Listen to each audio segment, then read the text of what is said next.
My name is Knox, 32 years old, and living with the weight of words unsaid until that Thanksgiving dinner. I never thought a simple dessert course would become the battlefield where years of hurt would finally surface. When Aunt Deborah casually said she wished I'd never been born, everyone laughed it off as her usual acerbic humor. Everyone except me. Something inside finally snapped as I set my fork down, heart pounding against my ribs. Before I tell you what happened at that dinner table, let me know where you're watching from. Hit like and subscribe if you've ever had to stand up to that one toxic family member who always tries to bring you down. I've always been the family achiever, the one who checked all the boxes. Good grades through school computer science degree, from a respectable university steady, climb up the corporate ladder at a software development company in Boston. From the outside, I had it all together. My apartment downtown, my responsible financial habits, my carefully constructed professional image, all of it designed to prove something. To whom? That's the million-dollar question I avoided asking myself for years. The answer, though, I hated to admit, it was my family. Specifically, Aunt Deborah. My mother's older sister had been a looming presence throughout my childhood, always ready with a cutting remark or backhanded compliment. Nothing I achieved was ever quite enough. My straight-as should have been accompanied by more extracurriculars.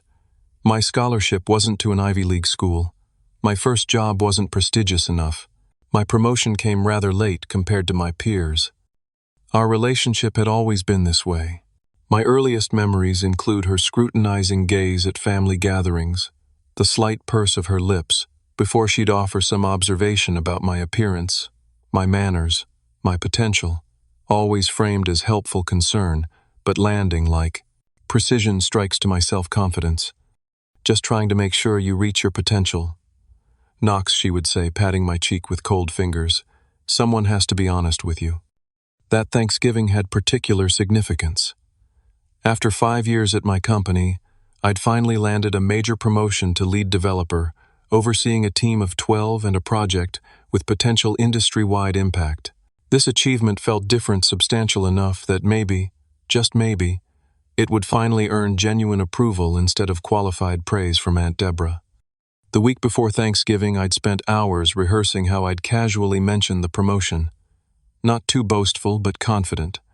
Matter of fact, but with enough detail to convey the significance. I'd imagined various scenarios prepared for different reactions. What I didn't prepare for was what actually happened. The drive to my parents' suburban home that Thursday morning was filled with unusual optimism.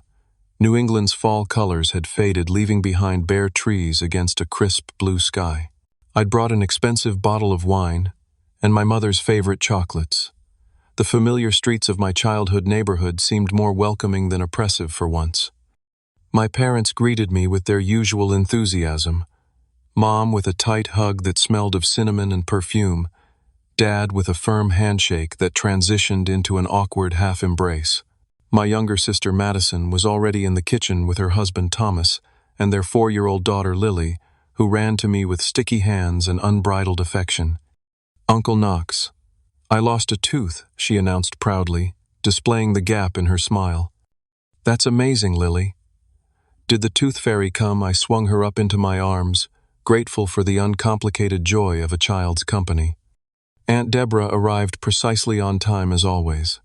She swept in wearing an obviously expensive cashmere sweater and carrying a homemade pie that would undoubtedly be perfect.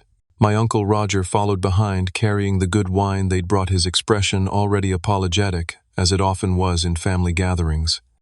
"Knox," she said, air-kissing near my cheek. "You look tired. Working too hard as usual. You know stress ages the skin prematurely." And so it began. But I was determined not to let her affect me this time. I had good news after all. Real, substantial good news. The early part of the gathering went as these things typically do. Kitchen chaos as final preparations came together, the football game providing background noise in the living room, scattered conversations and catching up. I helped my father carve the turkey, arranged serving dishes, mixed drinks, played with Lily, and waited for the right moment to share my news. That moment came during the first course, as we passed mashed potatoes and gravy around the table.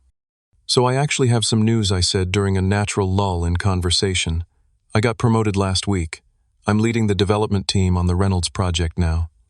The table erupted in congratulations. My mother beamed with genuine pride. Dad raised his glass in a toast. Madison gave me a thumbs up across the cranberry sauce. Even Uncle Roger offered sincere congratulations. And then there was Aunt Deborah, whose smile never quite reached her eyes. "Well," she said, buttering a roll with precise movements, "it's about time they recognized you. Though I suppose it's not surprising it took so long given how you've always struggled with assertiveness." Just like that, the shine dimmed on my moment. But I had anticipated something like this. I was ready this time. I wasn't going to let her take this from me. "Actually," I replied evenly, "the timeline is pretty standard for our industry. If anything, I'm ahead of the curve." She raised an eyebrow. "Is that what they told you to make you feel better about waiting so long? How thoughtful."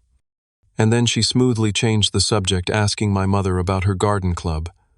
The conversation moved on, but something had shifted inside me.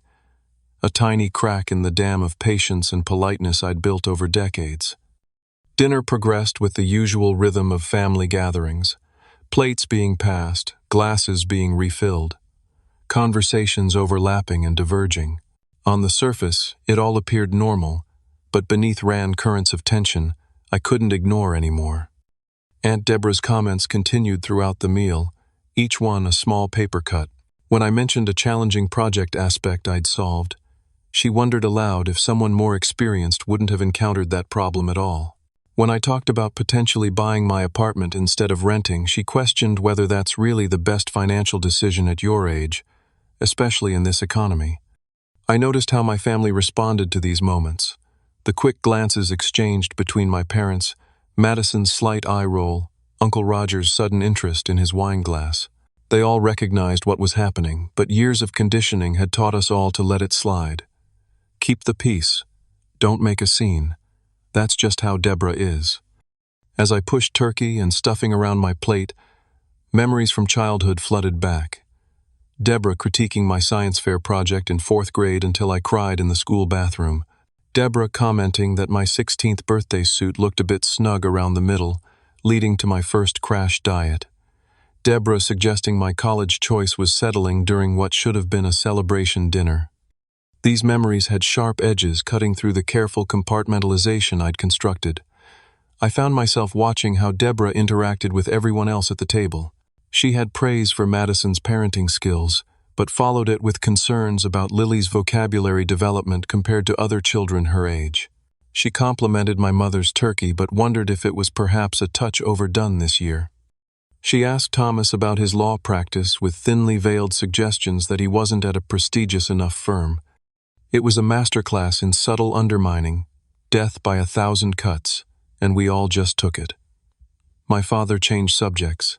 My mother refilled water glasses. Madison distracted Lily. Thomas talked sports with Uncle Roger. The well-rehearsed dance of avoidance. Between the main course and dessert, I escaped to the bathroom, leaning against the sink and studying my reflection. I hardly recognized the man staring back, successful by most measures, yet still seeking approval from someone determined never to give it. I splashed cold water on my face and made a decision I wouldn't react with anger, but I also wouldn't silently accept another holiday of Deborah's subtle cruelty. "You okay in there, bro?" Madison's voice came through the door, followed by her concerned face when I opened it. "She's on a roll today, isn't she?" "How do you stand it?" I asked quietly, making sure we wouldn't be overheard. Madison shrugged, her expression resigned. "I guess I just accepted that's who she is. Nothing's going to change her." "Maybe," I said, "but something could change how we respond to her." My sister gave me a wary look. "Knox, please don't make a scene. It's not worth it." "I'm not planning to," I assured her. "But I'm also done pretending everything's fine." When we returned to the dining room, Mom was serving her famous apple pie with vanilla ice cream. The atmosphere had lightened somewhat with Lily's antics, drawing genuine laughter. I took my seat, trying to recapture some of the determination I'd felt in the bathroom mirror. As dessert progressed, I shared a story about mentoring a new junior developer at work, a young woman named Sophia, who reminded me of myself when I was starting out. I described how rewarding it felt to help someone navigate the challenges I'd once faced. "That's wonderful, Knox," my mother said warmly. "You've always been good at explaining things to others." "Yes," Aunt Deborah interjected, setting down her fork with precision. "Though mentoring can sometimes be a distraction from your own work, I hope it doesn't affect your performance now that you have actual responsibilities." I felt my jaw tighten but kept my voice even. "Actually, being a good leader means developing your team. It's part of the job description." "Well," she replied with a dismissive wave, "I suppose someone has to take these young people under their wing. Though in my experience, too much hand-holding creates dependency rather than competence." The table fell uncomfortably silent for a moment. I could feel everyone bracing for what might come next. The familiar pattern of provocation, response escalation, and eventual awkward change of subject. But this time something different happened. As I opened my mouth to respond with another reasonable defense, Aunt Deborah shook her head and said the words that would change everything but, "Knox always so sensitive about criticism. Sometimes I wish you were never born into this family. You'd have been spared the burden of such a thin skin." The dessert plates gleamed under the dining room chandelier. Mom had brought out the good china, the set with delicate blue flowers around the edges that only appeared for holidays and special occasions. The apple pie released cinnamon-scented steam, as it cooled whipped cream melting over the warm filling, creating rivers of white against golden-brown crust. The scene could have been from a Norman Rockwell painting, the perfect American Thanksgiving tableau. Then those words landed like a grenade at the center of the table. "Sometimes I wish you were never born into this family." Everyone laughed. Not full-throated, genuine laughter, but the uncomfortable chuckle people produce when something inappropriate happens in public. The kind of laugh that says, "This is awkward, but we're going to pretend it's humor." Dad coughed into his napkin. Mom busied herself with serving more pie. Madison shot me a sympathetic glance while Thomas suddenly became fascinated with his dessert fork. Everyone laughed except me. I put my fork down slowly, deliberately, the sterling silver making the softest clink against fine china. The apple pie before me, which had smelled so enticing moments before, might as well have been cardboard. My mouth went dry. My palms grew damp. Inside my chest, my heart hammered so hard I was certain everyone could hear it, could see my shirt moving with each beat. 28 years of comments just like this one flashed through my mind like a grotesque slideshow. The subtle digs, the backhanded compliments, the constant moving of goalposts so that no achievement was ever quite enough. The way she could find the soft underbelly of any joy and slip her knife in so smoothly, you almost didn't feel the cut until later. I became intensely aware of every sensation in my body. The scratch of my collar against my neck, the pressure of the chair against my back, the way my shoes suddenly felt too tight. My face felt hot, then cold. Time seemed to slow down as I considered my options. I could do what I always did, force a smile, deflect, change the subject, retreat to lick my wounds in private, the path of least resistance, the expected response. Or I could do something else entirely. "Knox, she's just joking," my mother said nervously, her eyes pleading. "You know how Deborah's sense of humor can be." Aunt Deborah herself was already moving on, asking Lily if she wanted more ice cream, acting as if she hadn't just said she wished I didn't exist. The ultimate dismissal, saying something devastating and then treating it as so insignificant it didn't even warrant acknowledgement.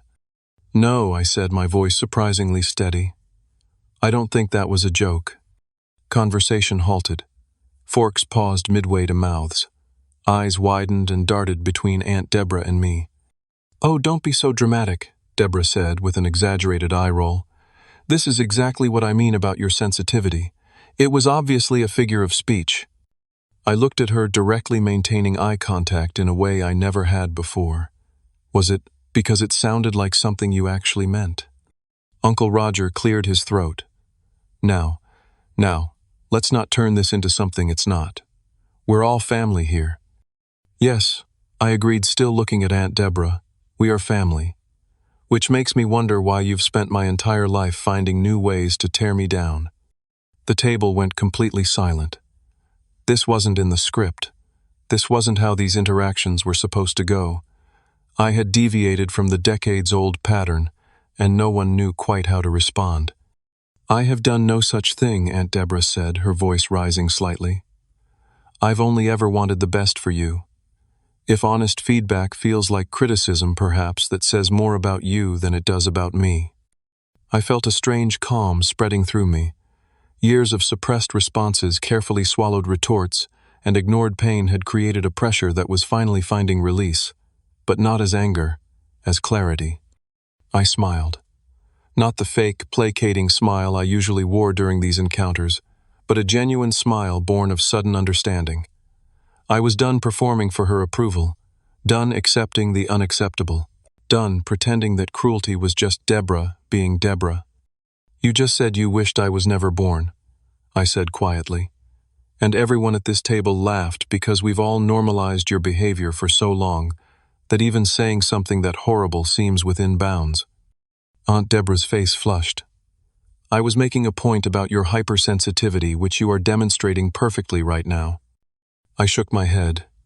"No, what I'm demonstrating is having boundaries. There's a difference." And then I said it. The one line that would change everything. "Did you ever think that your constant criticism of everyone around you might be why Uncle Roger has been having an affair with his assistant for the past 3 years?" The words hung in the air like smoke after an explosion. No one moved. No one spoke. The only sound was the distant tick of my mother's antique wall clock and the soft hiss of the radiator. Aunt Deborah's face went from flushed to ashen in seconds. Her perfectly manicured hand froze midway to her water glass. Uncle Roger looked as though he might slide under the table, his expression a mixture of mortification and relief, as if some terrible pressure had been suddenly catastrophically released. My mother's hand flew to her mouth. "Knox," she gasped. I hadn't planned to say it. I'd known about the affair for months. I'd seen Uncle Roger and his assistant having dinner together in a restaurant near my office, their body language unmistakable. When confronted privately, he'd broken down and confessed everything, begging me not to tell Aunt Deborah, claiming he was working up the courage to either end the affair or his marriage.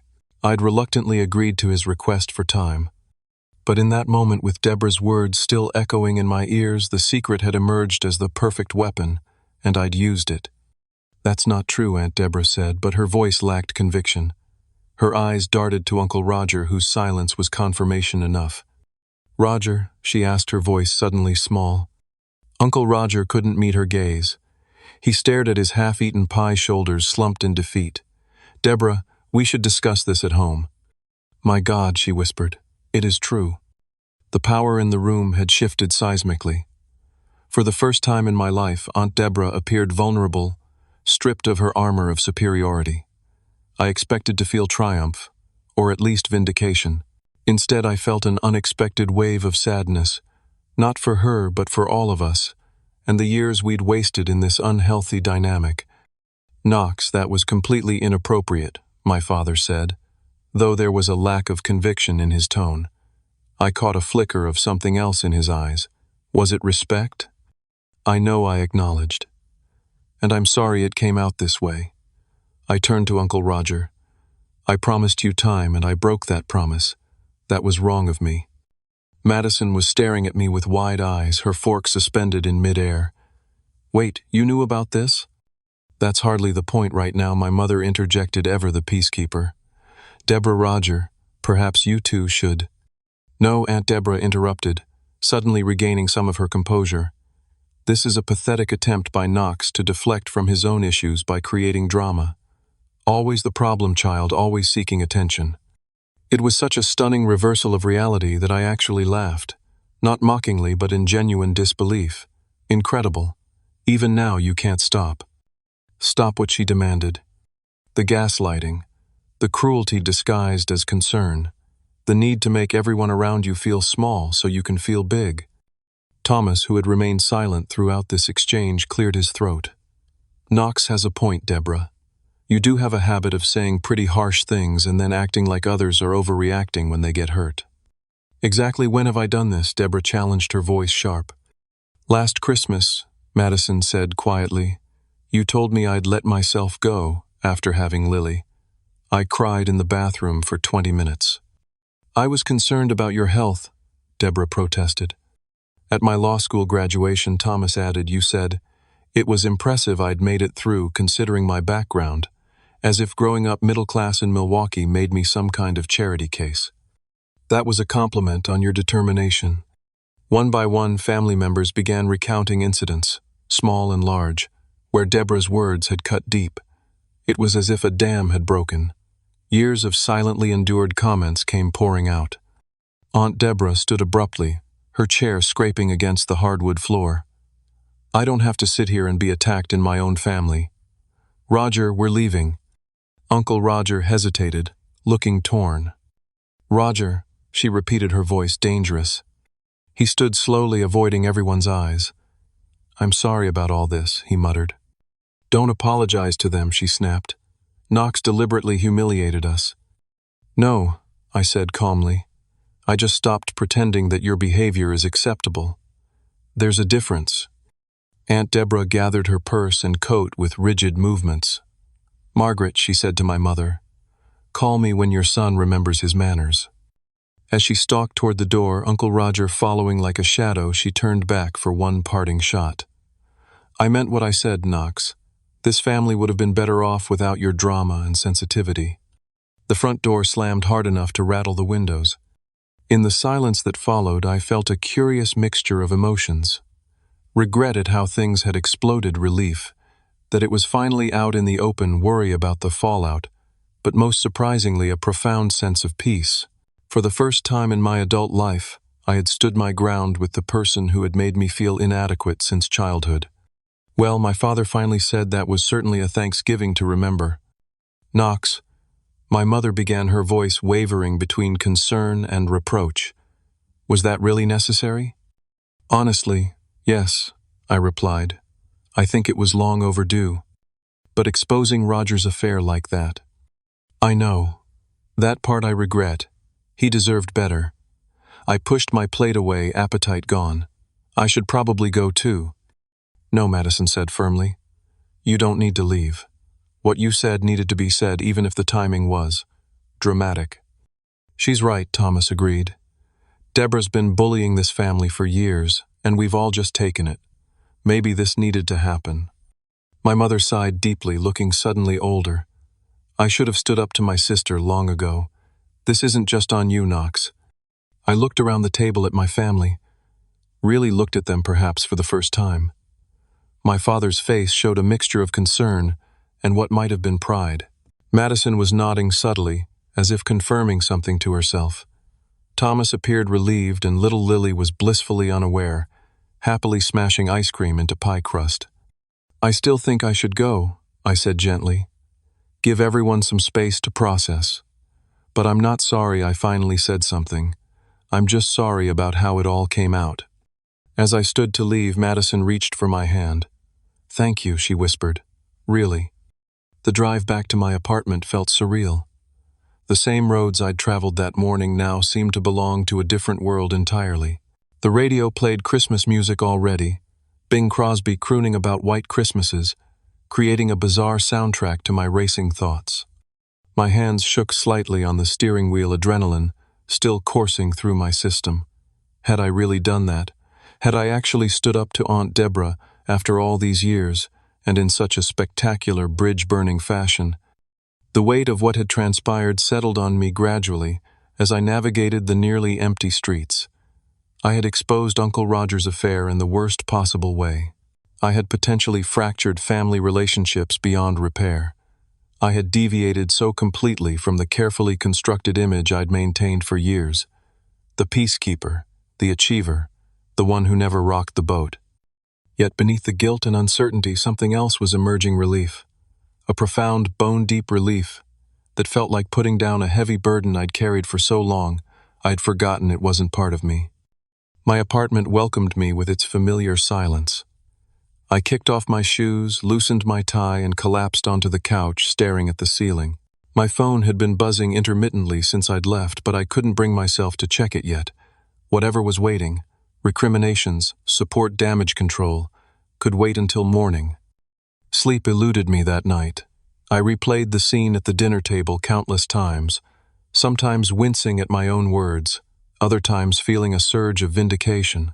By morning, exhaustion had settled in, along with a strange sense of emptiness, as if I'd been hollowed out and was waiting to see what would fill the void. The first call came from Madison, around 9 in the morning.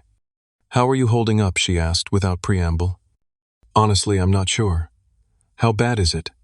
She let out a short laugh. "Well, Mom's been on the phone with various relatives since 6 this morning doing damage control. Dad's surprisingly chill about the whole thing. I think he might have secretly enjoyed seeing Deborah finally get called out. And I just got a text from cousin Jessica saying, 'Uncle Roger moved into a hotel last night.'" I groaned. "God, I feel terrible about that part. I never meant to blow up his marriage." "Knox, listen to me," Madison said firmly. "Their marriage problems aren't on you. This was going to come out eventually. And for what it's worth, I think you showed incredible restraint considering all the crap Deborah's put you through over the years." "Does everyone hate me now?" I asked, feeling absurdly like a child again. "Quite the opposite, actually. I've gotten 3 separate texts from family members essentially saying, 'About time someone stood up to her.' You might be surprised how many people are on your side." The next call was from Uncle Roger himself. His voice sounded rough, tired. "Knox, I need to clear the air," he began. "I'm not angry with you." "You should be," I replied. "What I did was unforgivable." Maybe he conceded, but it was also inevitable. My affair was wrong and I've been a coward about ending it or coming clean. That's on me, not you. "How are things with Aunt Deborah?" I ventured. He sighed heavily. "As you can imagine, not good. But truthfully, they haven't been good for years. Your aunt is not an easy person to live with. I'm not excusing my behavior, but there's a reason I looked elsewhere for connection." After we hung up, I sat with that revelation. I'd always seen Uncle Roger as Aunt Deborah's sidekick, her silent supporter. It had never occurred to me that he might be another of her victims in his own way. The days after Thanksgiving unfolded in unexpected patterns. I returned to work, throwing myself into the new responsibilities of my promotion, finding comfort in the structure and logic of coding. My team noticed something different about me. A new directness, perhaps, or a confidence that hadn't been there before. "You seem more present," Sophia, the junior developer I'd been mentoring, observed during our weekly check-in. "Like you're fully here now." I considered her words. "I think maybe I am." A week after the incident, I received a text from my youngest cousin, Zach Deborah, and Roger's son. We'd never been particularly close. He was 10 years younger than me and had always been shielded by Aunt Deborah's influence. "Can we meet for coffee sometime?" his message read. "There's a lot I want to talk about." We met at a cafe near my office the following Saturday. Zach looked like a younger version of Uncle Roger, with the same gentle eyes and uncertain smile. But there was something new in his demeanor, a straightness to his shoulders that hadn't been there before.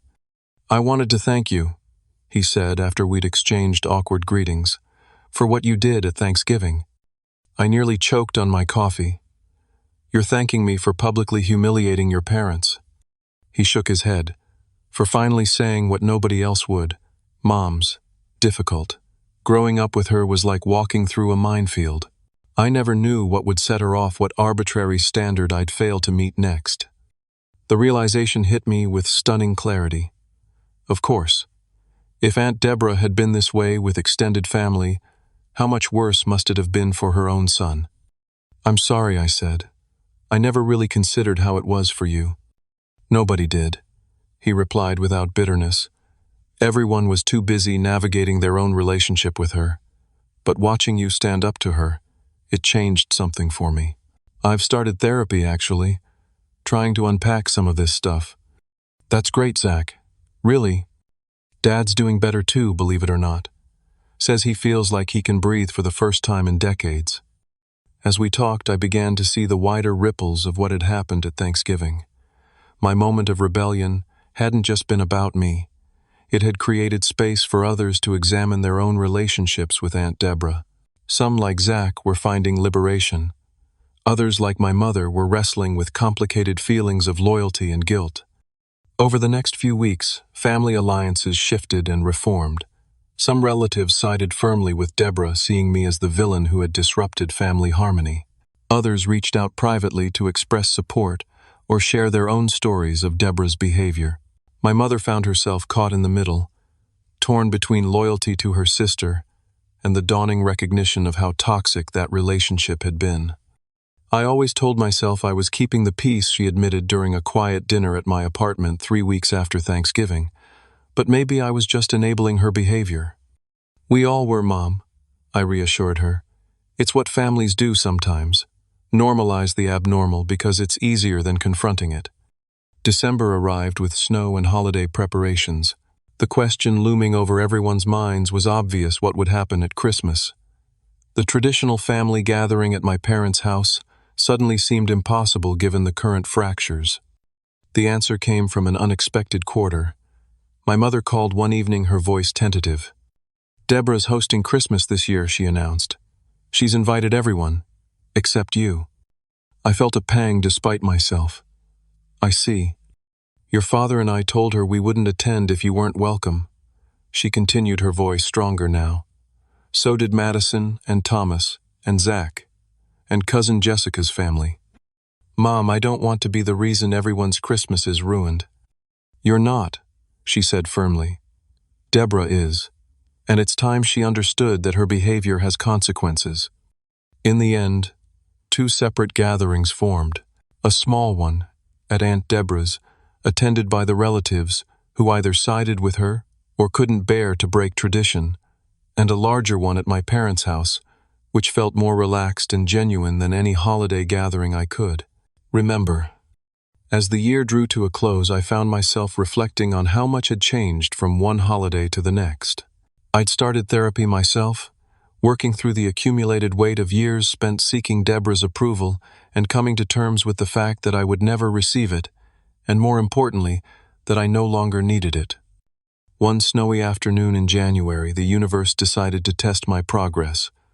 While shopping for groceries, I rounded a corner and came face to face with Aunt Deborah. She was studying a display of oranges, her expression as critical and evaluating as ever. Our eyes met. Time seemed to slow. I felt my heart rate increase, old patterns trying to reassert themselves. The automatic deference, the anticipatory anxiety. But something was different now. I could see Deborah clearly for perhaps the first time. Not as the all-powerful arbiter of worth I'd built her up to be in my mind, but as a deeply unhappy woman whose critical nature had cost her the connection she secretly craved. "Hello, Deborah," I said calmly. She stiffened, looked right through me as if I were a stranger, and walked away without a word. As I watched her retreat down the aisle, I realized I felt no anger, no resentment, only a profound sadness for all the years and relationships wasted, and a quiet determination that I would not carry that pattern forward in my own life. The first major holiday after the Thanksgiving confrontation was Easter. Traditionally, the family would gather at my parents' house for an elaborate lunch and an egg hunt for the children. This year, the invitation came with an unspoken question. What would the dynamic be like without Aunt Deborah present? She had maintained radio silence with most of the family since Christmas. Uncle Roger had filed for divorce in February, a development that sent shockwaves through the extended family despite its inevitability. He'd moved into a small apartment downtown, and according to those still in contact with him, seemed to be slowly rediscovering himself after decades in Deborah's shadow. He joined a bowling league, my mother reported with something like wonder during one of our weekly phone calls. Roger. Bowling. Can you imagine? I couldn't truthfully. In all the years I'd known my uncle, he'd never expressed interest in anything Aunt Deborah didn't approve of. It was like watching someone emerge from a long hibernation, blinking in the sudden light. The Easter gathering itself was notably different, lighter somehow, as if a heavy cloud had dissipated. Conversations flowed more naturally. People laughed more readily. Even my father, typically reserved at family functions, told stories and jokes with unexpected animation. Madison pulled me aside as we watched Lily hunting for eggs in the backyard. "It's weird, right? How different everything feels." The answer, though I hated to admit it, was my family, specifically Aunt Deborah. My mother's older sister had been a looming presence throughout my childhood, always ready with a cutting remark or backhanded compliment. Nothing I achieved was ever quite enough. My straight A's should have been accompanied by more extracurriculars. My scholarship wasn't to an Ivy League school. My first job wasn't prestigious enough. My promotion came rather late compared to my peers. She considered for a moment. Good, weird, like we can all breathe now. She bumped my shoulder with hers. Thanks to you, brave confronter of toxic ants. Good weird or bad weird, I asked. Maybe she conceded. But sometimes a clean break is what's needed, like pulling off a bandage. As spring turned to summer, I found myself flourishing in unexpected ways. The energy I'd previously devoted to seeking approval and managing my reactions to criticism was now channeled into my work, my friendships, and new interests. I took up rock climbing. I joined a book club. I started dating again after a 2-year hiatus. You seem different, remarked Grace, a woman I'd been seeing for several weeks as we shared dessert at a restaurant near the harbor. More present, more yourself. I smiled, recognizing the observation as similar to what Sophia had noticed months earlier. I am different. I finally stopped trying to earn the approval of someone determined not to give it. My therapist, Dr. Lillian Chen, helped me understand the deeper patterns at work. What's interesting, she observed during one session, is how your relationship with your aunt shaped so many aspects of your life without you realizing it. Your perfectionism at work, your hesitation in romantic relationships, even your conflict avoidance, all connected to that core dynamic. She was right. I'd built my entire personality around proving my worth to someone who would never acknowledge it. The liberation from that pattern was still unfolding, revealing aspects of myself I'd never had the freedom to explore. In July, my parents celebrated their 40th wedding anniversary with a backyard party. It was smaller than originally planned. The family rift meant some relatives declined to attend, but somehow more meaningful for its intimacy. My mother found me alone by the makeshift bar mixing another batch of sangria. I never properly thanked you, she said quietly. For what? For saying what I should have said years ago. She twisted her wedding ring absently. I let my sister treat all of us, terribly because it was easier than confronting her. I'm sorry for that. I hugged her tightly. You don't need to apologize, Mom. I do, actually. She pulled back to look at me directly. Parents are supposed to protect their children, and I failed at that. But I'm learning. Better late than never, right? Uncle Roger attended the anniversary party, arriving with a cheerfulness that seemed foreign on him. He'd lost weight, gotten a new haircut, and wore clothes that actually fit properly, rather than the ill-fitting suits Aunt Deborah had always selected. He made a heartfelt toast to my parents that brought tears to several eyes. Later, as the party wound down and guests began to leave, he caught me helping clean up. The divorce will be final next month, he said, without preamble. How do you feel about that? I asked. He considered the question seriously. Sad for the wasted years, relieved it's ending, guilty about my part in the mess, hopeful about whatever comes next. He shrugged. All of it at once, I guess. And the situation with your assistant, I ventured cautiously. Ended, he said firmly. That was never going to work long term. It was an escape, not a relationship. He paused, then added, I owe you an apology, Knox. I put you in an impossible position by asking you to keep my secret. Water under the bridge, I assured him. Still, he insisted, I want you to know something. What you did at Thanksgiving, as uncomfortable as it was, ultimately gave me the push I needed to make changes I should have made years ago. So thank you, in a strange way. As summer faded into fall, I realized the 1-year anniversary of the confrontation was approaching. The traditional Thanksgiving gathering loomed with all its complicated history. Would Aunt Deborah be there? Would I? Could the family ever return to some version of normal holiday celebrations? The decision came unexpectedly. During a Sunday phone call with my parents, my mother broached the subject carefully. About Thanksgiving this year, she began.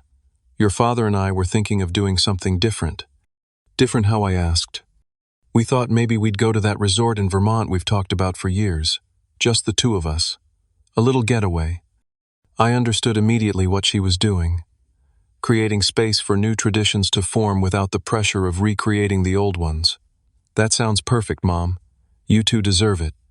But that leaves you and Madison and the others without the usual gathering, she pointed out. Actually, I said, the idea forming as I spoke I could host this year. At my place. Nothing fancy, just whoever wants to come. She paused, then said warmly, I think that would be wonderful, Knox. And so it was decided. I would host Thanksgiving at my apartment, the first major holiday gathering I'd ever organized. Madison and Thomas immediately agreed to come with Lily. Zach said he'd be there. Cousins Jessica and Michael confirmed. Uncle Roger accepted with enthusiasm. Other relatives responded with varying degrees of interest. Notably absent from any discussion was Aunt Deborah. No one mentioned inviting her. No one asked if she had other plans.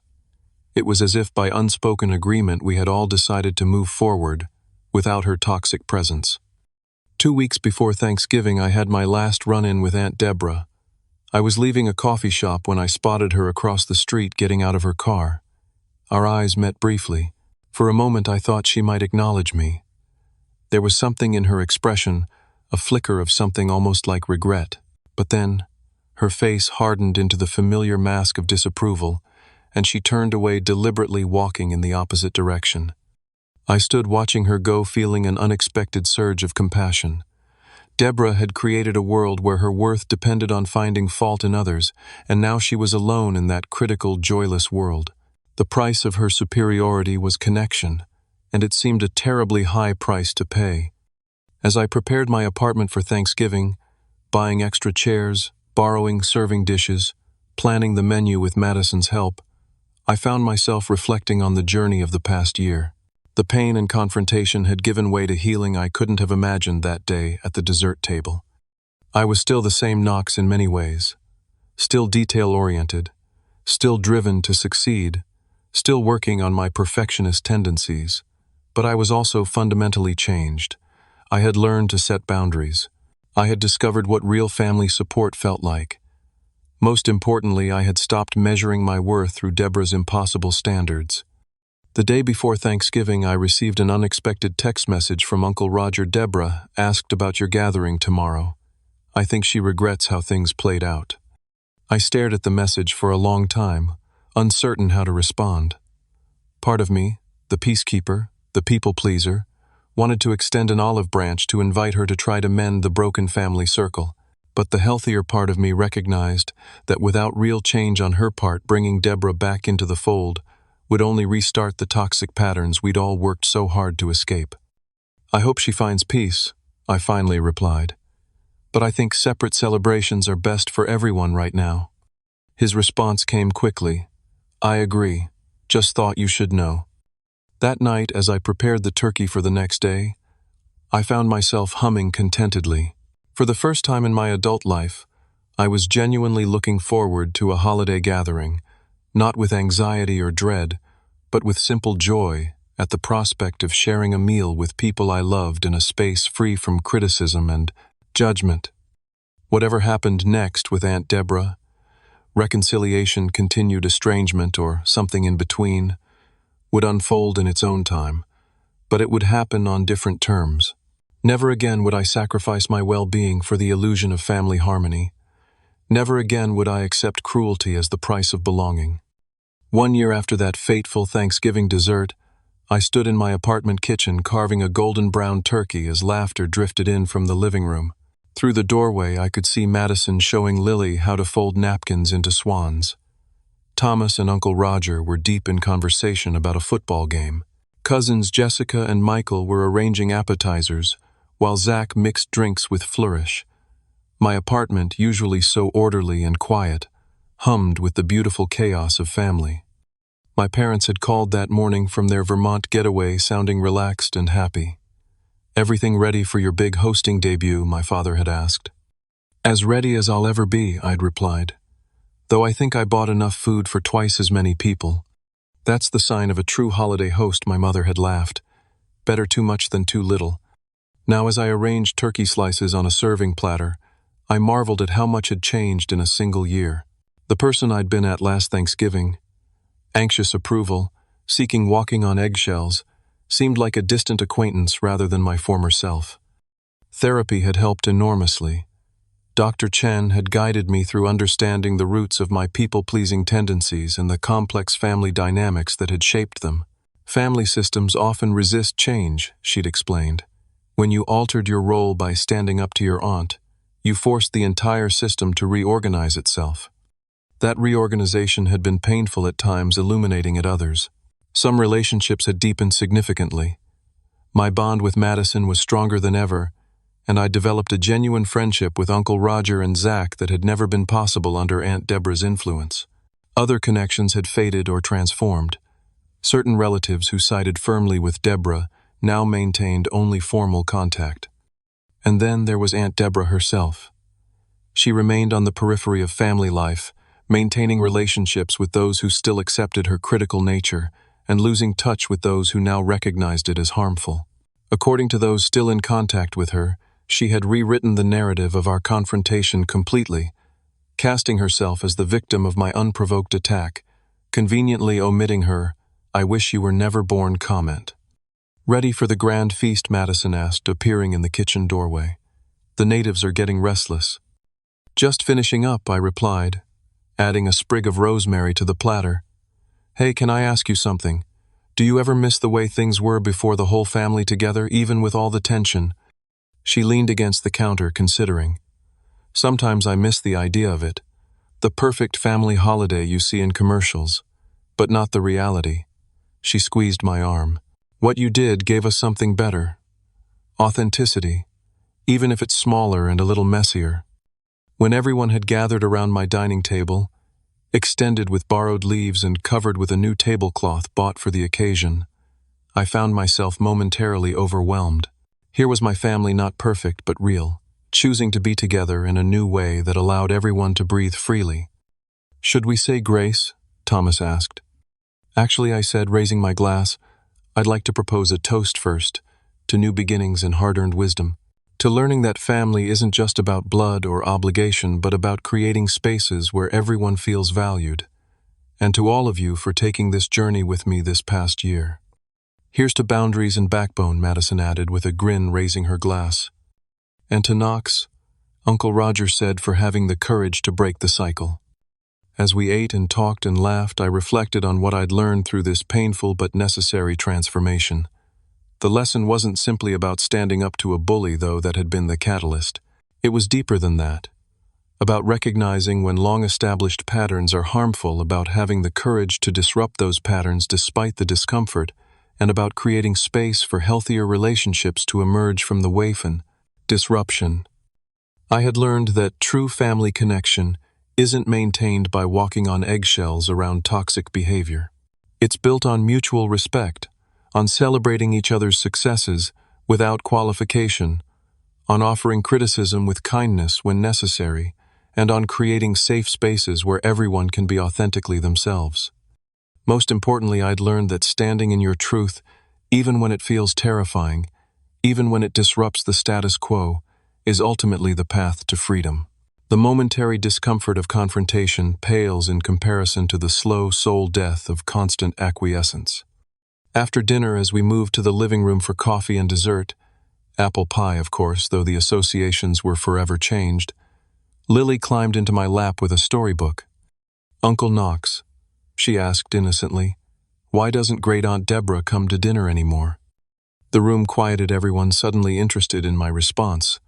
I thought carefully about how to answer truthfully while remaining appropriate for a 5-year-old. "Sometimes, Lily," I said gently, "people in families have different ideas about how to treat each other. Great Aunt Deborah and I disagreed about that, and we decided it was better to celebrate holidays separately." She considered this seriously. "Was she mean?" Madison started to intervene, but I shook my head slightly. "Yes, sometimes she was. And it's okay to choose not to be around people who are mean to you, even if they're family." Lily nodded, apparently satisfied with this explanation. "I like our Thanksgiving better this way," she declared before opening her book. "Everyone's happy. Out of the mouths of babes, as they say."